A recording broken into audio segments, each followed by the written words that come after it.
Who are you serving? What is number one in your life? If you take a moment to just reflect and answer that question, is it that significant other? Is it that family member, that friend, that career, that job, that goal, that dream? What is number one in your life? If you answer that question and your answer is anything or anyone other than Jesus Christ, there's some repenting that has to be done.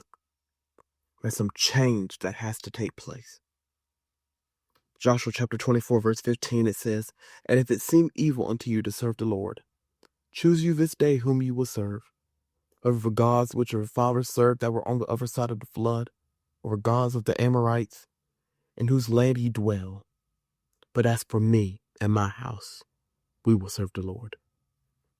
Choose ye this day who you will serve."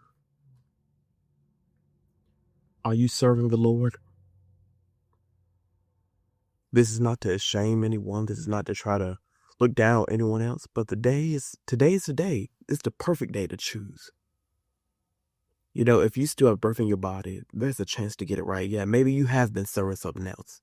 Maybe you have been exalting something or someone above God.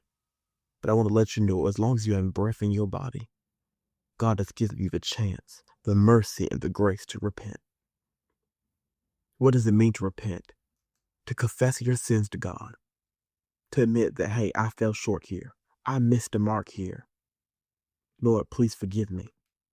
Meaning it from your heart, asking Him for forgiveness, and then turning.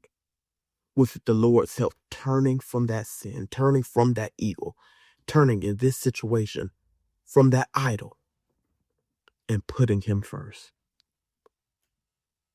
My friend, what things need to come down? What idols need to come down today? Let's do some self-evaluation. Let's do some self-reflection. We all have had moments where we've put things and people before God. But the time is now to choose. Is it going to be God, or is it going to be those things? Is it going to be God, or is it going to be that relationship? Is it going to be God, or is it going to be that sorority? Is it going to be God, or is it going to be that fraternity? Is it going to be God, or is it going to be that person? Is it going to be God, or is it going to be that dream? Who is it going to be? Who is number one in your life?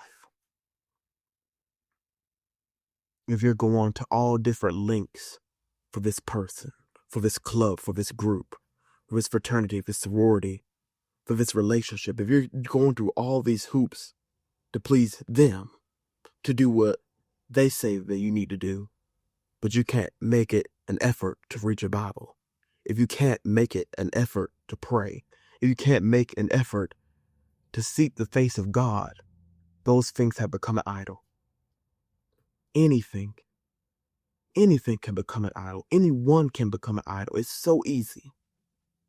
So my friend, this is not to condemn anyone, but this is some time where all of us, me included, should do some self-evaluation. What things, what people, what have we put before God? Today is the day to repent. Today is the day to choose Jesus. Because my friend, He loves you.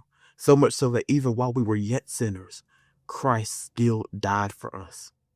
So my friends, God is a jealous God. There will be no other gods beside Him, before Him, or ahead of Him.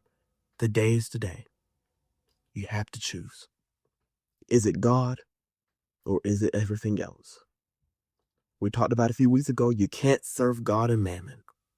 The decision has to be made. You can enjoy life. You can enjoy things in life. But you have to keep God at the center. Some things you have to give up. Some things you can't continue to walk in. Enjoy the life God has given you, but enjoy it along the lines of what the Word of God says is right. Put no one ahead of Him.